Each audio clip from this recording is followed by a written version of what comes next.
अभी तक हमने पढ़ा क्या है एसी के अंदर? हमने एल, आर और सी तीनों को इंडिविजुअली एसी सोर्स के साथ कनेक्ट करके पढ़ लिया। अब जो हम पढ़ेंगे वो एक कॉम्बिनेशन पढ़ेंगे। एक मिनट, एक कॉल आ रही है जरा। जी।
देखिए अब जो हम पढ़ेंगे, अरे यार क्या हो रहा है? फाइल चेंज करूँ क्या? नई फाइल लेकर आऊँ कोई बना कर?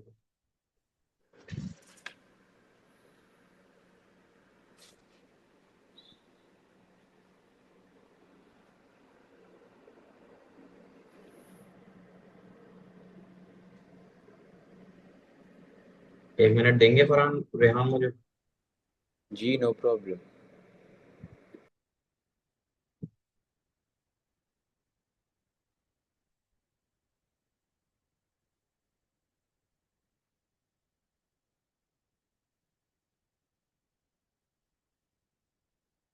ठीक।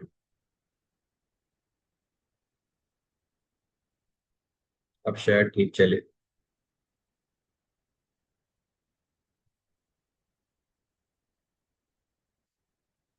देखो सबसे पहली चीज, अब हमें पास कराना है अल्टरनेटिंग करंट को through L R in series circuit. LR. L मतलब इंडक्टर, आर मतलब रेजिस्टेंस।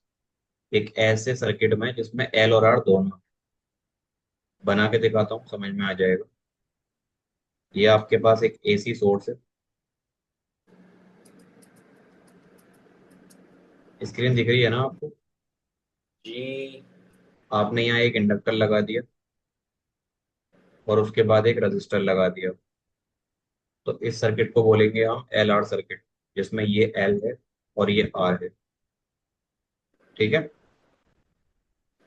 हाँ अब जी सर। सीरीज में पोटेंशियल डिफरेंस चेंज होता है, तो यहाँ जो पोटेंशियल डिफरेंस चेंज होगा उसे बोलेंगे वी एल, और जो यहाँ चेंज होगा उसको बोलेंगे वी आर।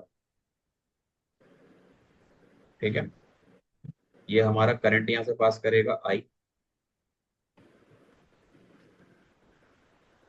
ये हमारा ईएमएफ।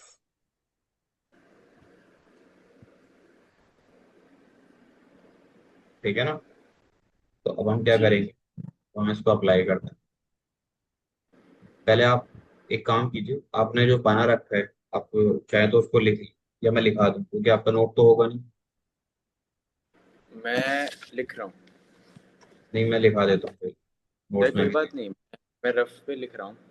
नहीं, लिख लीजिए, मैं लिखा देता हूँ। कंसीडर दैट,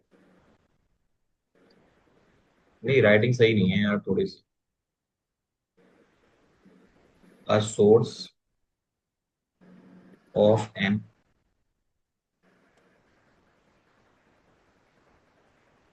रजा सर के मुकाबले में कैसी है राइटिंग मेरी? सर उनकी खराब हो जाती है जैसे जैसे वक्त बीतता रहता है। अच्छा, मेरी भी सेम सेम सिचुएशन है। अल्टरनेटिंग उनका दिखता ईएमएफ। है, उनको दिखता है कि लिखना नहीं है उनको। जी। दिख जाता है कि जब उनको लिखना नहीं रहता। अच्छा अच्छा अच्छा। Is connected to a series combination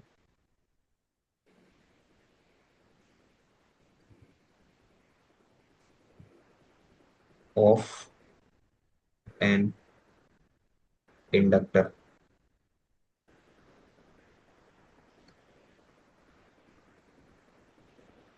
of L and across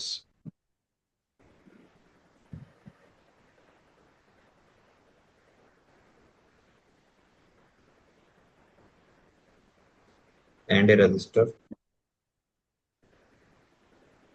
of resistance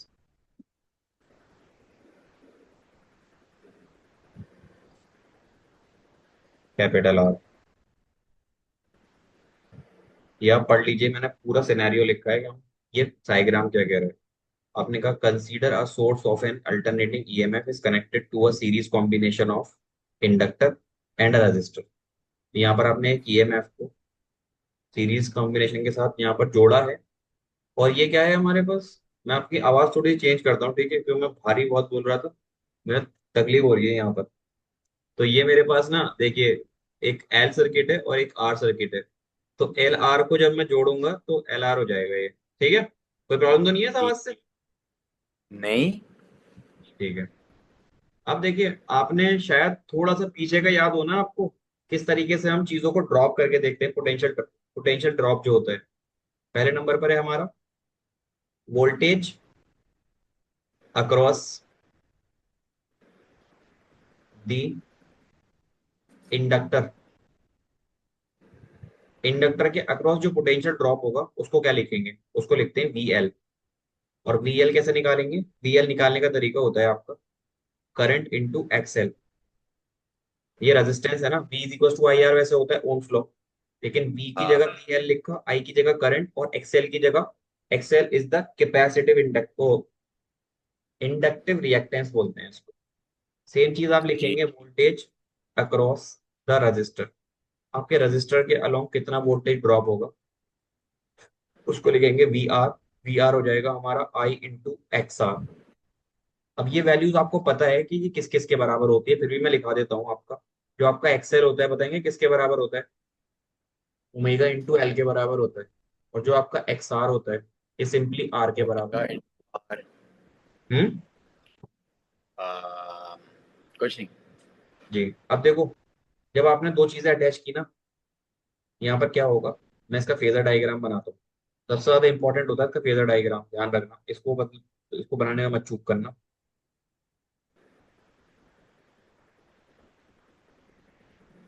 ये है मेरे पास, एक साइड आपका वी एल है, वी आर है एक साइड, एक साइड है वी एल, यानी कि potential along L, potential along are. अब ये दो अलग अलग पोटेंशियल हैं, तो इनकी वजह से जो ईएमएफ होगा, वो मान लो ईएमएफ कुछ इधर की तरफ है ई। ठीक है, यहाँ जो एंगल आएगा आपका वो होगा फाइव, और ये जो पूरा है ये पाई बाय टू। ठीक है ना? जी। अब देखो, ये डायग्राम काफी इंपॉर्टेंट है क्योंकि एक साइड वी आर की तरफ जा रही है, एक साइड वी एल की तरफ जा रही है।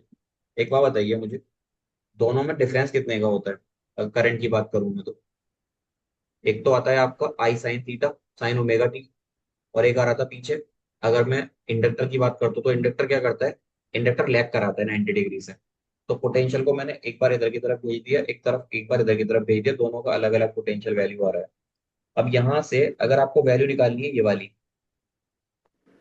इसकी वैल्यू, उसको नाम दे लो ओ सी। ये है आपके पास ओ ए, ये है आपके पास ओ बी। तो यहाँ पर एक आपका राइट एंगल ट्राइंगल जैसा कुछ बन रहा है। हाँ, बन रहा है। तो यहाँ पर ये राइट एंगल ट्राइंगल है। इसको सॉल्व करने का तरीका क्या होता है? तो सॉल्व करने का तरीका होता है, अगर आपको ओ सी का स्क्वायर निकालना, तो वो किसके बराबर होगा? वो यहाँ से यहाँ तक की डिस्टेंस, इसको आप ले लो ओ ए, इसका स्क्वायर प्लस यहाँ से यहाँ तक की डिस्टेंस यानी कि ओ सी का स्क्वायर। ठीक है। अब ये ओसी क्या है मुझे बताइए। ओसी को मैं ओसी लिखता हूँ, यहाँ आ जाएगा ये अंडर रूट ओ ए का स्क्वायर प्लस ओ सी का स्क्वायर लिख सकते हैं। जी लिख सकते हैं। ओ ए की जो वैल्यू है वो हमारी बी आर के बराबर है, और ओ सी की जो हाँ। वैल्यू है वो किसके बराबर है, वो है बी एल के बराबर। यानी B R square B L square. O C कितना हो जाएगा, ओ सी हमारा हो जाएगा ई के बराबर। ये हमने ई माना है कि इधर की तरफ इसका एक पोटेंशियल आएगा। तो उसी की फाइनल वीएल।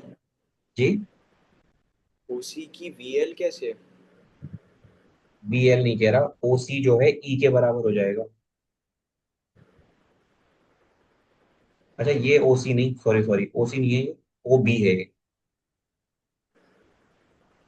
जी। ये ओ बी का स्क्वायर होगा। तो ये बी एल है। ओ बी जो होगा वो यहाँ से आने वाली वैल्यू होगी। ठीक है, इसको मैंने बी एल ले लिया, और यहाँ से यहाँ तक की वैल्यू को मैंने बी आर। ठीक है, क्लियर है इतनी बात? जी। नहीं क्लियर? क्लियर है। अब ना एक काम करेंगे, जो आपने ऊपर वैल्यू लिखी है बी आर, वो क्या लिखी है, आई इंटू एक्स आर का होल एक्सएल। प्लस आई इंटू एक्सएल का होल स्क्वायर, इसका रूट इज इक्वल टू ई के बराबर है। ये लिखा है। हाँ। जी। यहाँ से मैं आई बाहर ले लूँ, बचेगा under root X R square plus X L square is equal to E बचेगा। जी।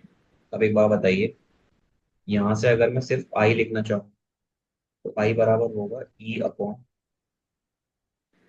अंडर रूट एक्स आर का स्क्वायर प्लस एक्स एल का स्क्वायर, यही होगा। हाँ जी। अब एक्स आर की जगह ना आप एक्स आर की वैल्यू डाल दो, वो हो जाएगी आर स्क्वायर। अभी मत डालो, अभी एक काम करो, ये जो पूरी वैल्यू आई है इसको ओम्स लॉ से कंपेयर करो। ओम्स लॉ क्या कहता है, ओम्स लॉ कहता है कि V इज इक्वल टू होता है आई आर। तो यहाँ से जो आई आएगा वो किसके बराबर आएगा, वो आएगा V अपॉन आर। ये क्या है हमारा, दिस इज आवर रेजिस्टेंस। ठीक है, तो ये जो वैल्यू है हमारी, ये, इसको मैं रेजिस्टेंस ना बोलकर ना एक वैल्यू का नाम दूंगा। ये हो जाएगा ई अपॉन जेड। क्या हो जाएगा, ई अपॉन जेड। ये जो जेड है ना, ये जेड बहुत इंपॉर्टेंट है। इस जेड को हम बोलते हैं इम्पीडेंस।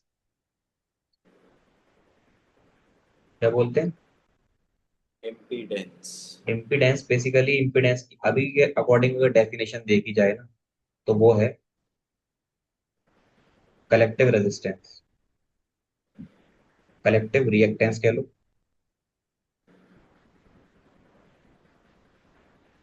या रेजिस्टेंस कह लो, ये वही है। और इसकी जो वैल्यू आपने ऊपर से लिखी है वो क्या है, your Z is equal to under root, क्या लिखा, X R square plus X L square, ये लिखा है। हाँ एक्स आर जो है वो आर स्क्वायर के बराबर है, वो है ओमेगा एल का होल स्क्वायर का रूट।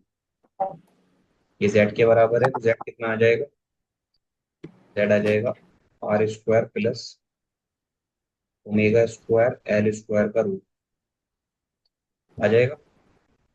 जी।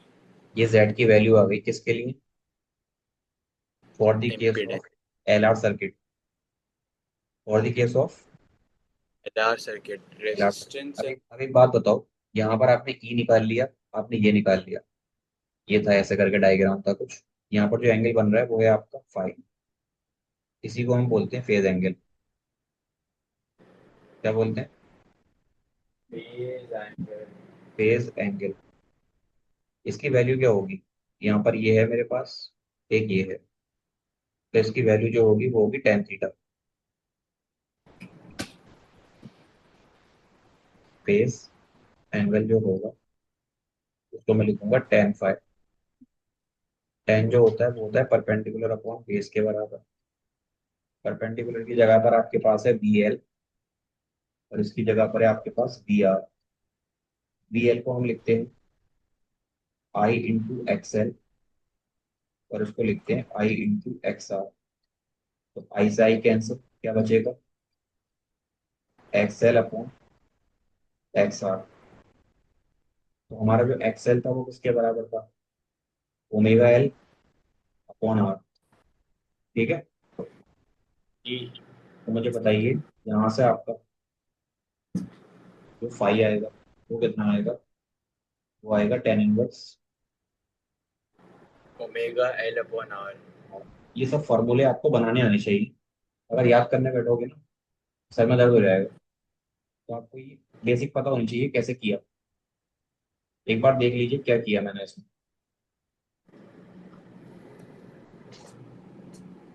यहीं से स्टार्ट किया है मैंने, थोड़ा सा और ऊपर से।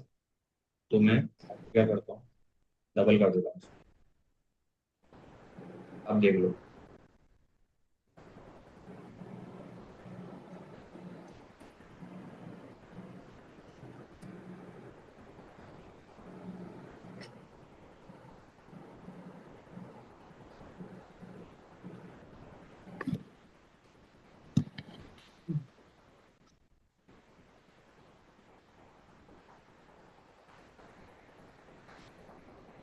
ओके। ठीक है, आगे चलें। जी sir.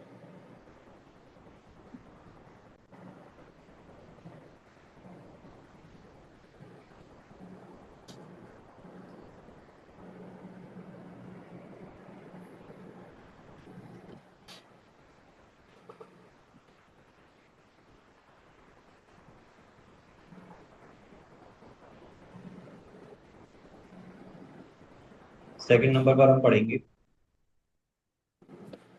AC through the C R in series circuit.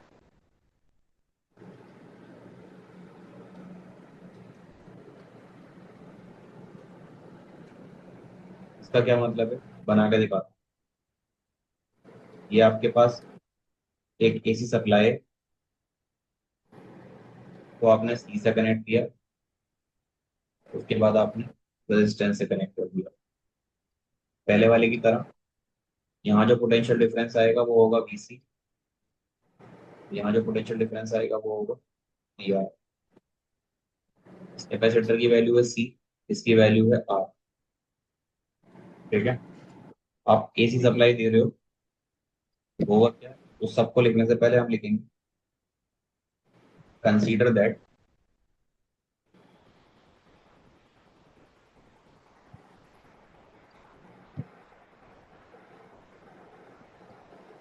Consider that a source of an alternating EMF, a source of an alternating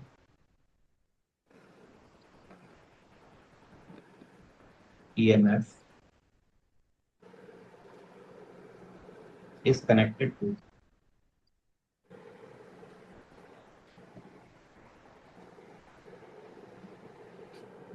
is connected to a series combination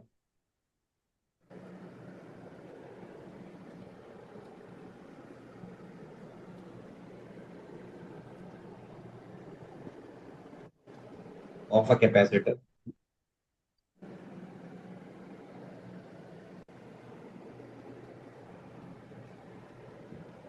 a capacitor and a resistance R।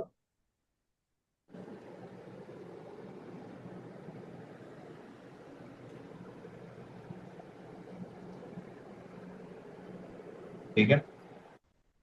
ये मैंने वही बात लिखी है कि आपने यहाँ पर एक ईएमएफ दिया ई, वो दो जगह डिफरेंशिएट करा, मतलब डाउन हुआ, इसमें से कुछ करंट जा रहा था आई, तो alternating EMF is connected to a series combination of capacitor C and a resistor R. ये बात समझ में आई आपको? हाँ सर। अब आप यहाँ पर लिखिएगा पोटेंशियल, जैसे आपने ऊपर लिखा था, potential drop across the capacitor. Capacitor के अलोंग कितना पोटेंशियल डिफरेंस गिरेगा तो बोलेंगे बीसी। बीसी निकालने का तरीका होता है आई इंटू एक्स। इसी तरह से potential difference across the register,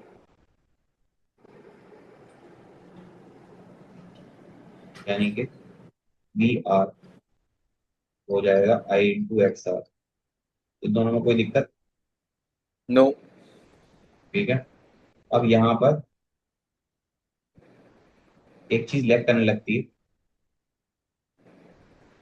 lag करती है तो उसका डायग्राम बहुत मैटर करेगा। Phase angle diagram. Phasor diagram. अच्छा। एक तो जा रहा है आपका इधर की तरफ, ये है वी आर, और एक नीचे की तरफ जा रहा है, वो है आपका बीसी। पोटेंशियल डिफरेंस नीचे की तरफ ले आता है। इससे क्या होगा, आपकी जो वैल्यू आएगी वो इन दोनों के बीच में यहाँ कहीं आएगी। ये आपका ईएमएफ है। अब यहाँ जो एंगल बना वो एंगल है फाइव, लेकिन ये एंगल इंपॉर्टेंट नहीं है। इंपॉर्टेंट है इस ई को निकालना। ई के लिए आपको ये पता होना चाहिए और ये पता होना चाहिए। तो ये जो डिस्टेंस है यहाँ से यहाँ तक की, ये है वी आर। कुछ कह रहे हैं आप? नो। यहाँ से यहाँ तक की जो डिस्टेंस है, कहाँ तक? यहाँ तक की। ये है आपके पास माइनस का वीसी, कह सकते हैं। सर ये उल्टा क्यों बन रहा है डायग्राम? उल्टा इसलिए बन रहा है क्योंकि कैपेसिटर जो है ना, वो आपका लैगिंग देता है वोल्टेज को। अच्छा। हाँ, अगर हम करंट सेम रखेंगे तो वोल्टेज को लैग कर देगा, इसलिए हम इसको नीचे की तरफ लेंगे। अब देखो वही नाम देंगे हम ऊपर, जैसे हमने नाम दिया था, ये ओ, ये सी, ये ए और ये बी। आपका ट्रायंगल बनता हुआ दिख रहा है आपको यहाँ? जी। यहाँ पर आप लिखिएगा कि जो ओ सी की वैल्यू होगी वो होगी अंडर,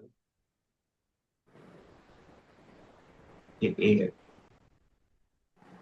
ओ ए का स्क्वायर प्लस ओ बी का स्क्वायर। अब ओ ए है क्या? ओ ए बेसिकली है बी आर, और ओ बी क्या है? This is minus B C का होल स्क्वायर। ये ओ सी के बराबर आ गया। तो जो हमारा ओ सी है वो आ जाएगा अंडर रूट, ओ सी को ई से दिखाते तो ई लिख लेना अगले बार। बी आर क्या है? आई इंटू एक्स आर का होल स्क्वायर। इसकी जगह लिखूंगा आई इंटू एक्स सी का होल स्क्वायर। यहाँ से आई बाहर ले लो आप, अंदर क्या बचेगा? X R square plus X C square. E आ जाएगा आई अंडर रूट, एक सेकंड, कोई फायदा नहीं होगा इससे, लेकिन आप इसको रिवर्स कर लीजिएगा, आई इधर, ये बराबर हो जाएगा E upon under root X R square plus X C square. ठीक है इतनी बात? जी। अब आपको पता है कि आपका जो एक्स आर है वो किसके बराबर है, वो तो आर के बराबर ही होता है। लेकिन जो एक्स सी है ना, वो बराबर होता है वन अपॉन ओमेगा सी के, होता है। हाँ। यहाँ पर मैं क्या कर सकता हूँ, उसकी वैल्यू डाल सकता हूँ। हम्म। जो आपका आई है वो आ जाएगा ई अपॉन जेड के बराबर। ठीक है। जेड के बराबर क्यों लिया, क्योंकि हमें इम्पीडेंस की फॉर्म में बात करनी है। अच्छा। जी। ये आपका इस केस के लिए जो इम्पीडेंस आएगा इसको हम जेड से दिखाएंगे। वो होगा किसके बराबर, under X R square plus X C square.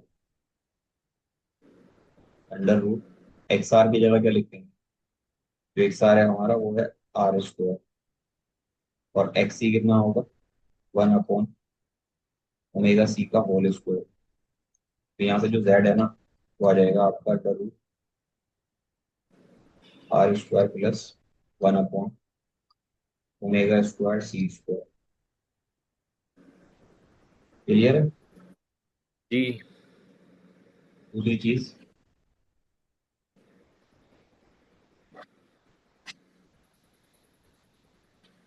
आपको फेज एंगल निकालना है, यानी कि फाई निकालना है। कैसे निकालोगे, वही tan phi tan phi। Perpendicular upon base जी। Tan phi. ये हो जाएगा आपका B C upon B R. B C की वैल्यू कितनी है, वो होता है आई इंटू एक्स सी, और बी आर होता है आई इंटू एक्स आर। आई से आई कैंसिल, तो हमारा टेन पाई कितना आ जाएगा, X C upon X R. X C की value 1 upon omega C upon R. तो जो हमारा टेन फाई है वो आ जाएगा 1 अपॉन ओमेगा सी आर। ठीक है। जी है। क्लियर है इतनी बात। हाँ जी। तो आज आपने क्या क्या पढ़ा अभी तक। आज यार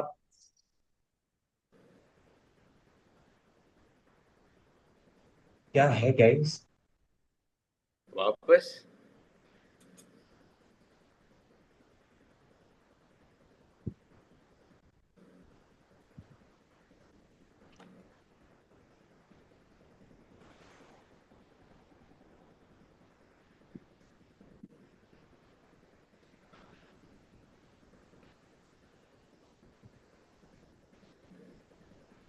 मैं आपको ये रिकॉर्डिंग भेज दूंगा, बड़ा बड़ा आकर आकर स्क्रीनशॉट ले लीजिएगा उसका। ओके। ठीक है। जी।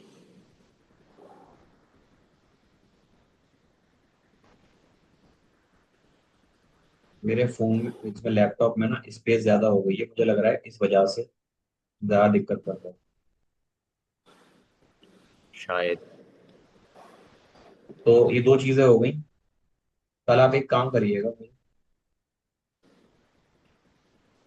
सर मैं वो जो क्वेश्चंस वाला एवरी वीक वाला है वो मैं आपको वेनेसडे भेजूंगा। मैं वेनेसडे से शुरू किया था।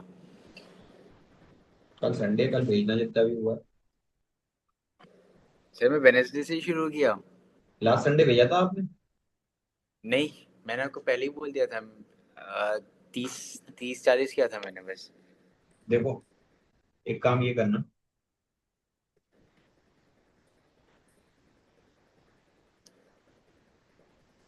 अब एसी को आपने देखो एल आर सर्किट रख लिया, सी आर सर्किट रख लिया, कौन सा कॉम्बिनेशन रह हाँ। गया।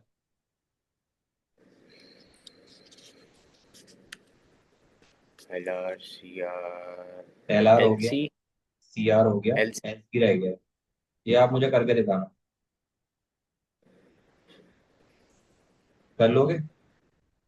सब कुछ सेम है, आपको पता है करना क्या है। आप मुझे करके दिखाइएगा ये कि कैसे फेज हो। मतलब फेज मतलब वो जो होगा फेजर वो डायग्राम, डिफरेंट। जी फेजर वो डायग्राम डिफरेंट हो ऐसा ऐसा होगा, ऐसा एक इधर और एक इधर जाएगा। ये आएगा आपका वी एल, ये आएगा आपका वी सी। इन दोनों के बीच में आता है वी आर, तो वी आर तो है ही नहीं।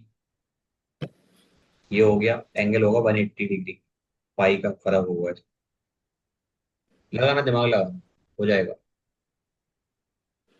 तो सब कुछ सेम ही करना है ना? सब कुछ सेम करना है, बाकी बताऊंगा कल कि क्या नहीं करना था। अच्छा। हाँ, चाहो तो एनसीईआरटी की हेल्प ले सकते हो, सिर्फ एनसीईआरटी की। जो कल जवाब दूंगा ना, वो एनसीईआरटी ही बताएगी उसको।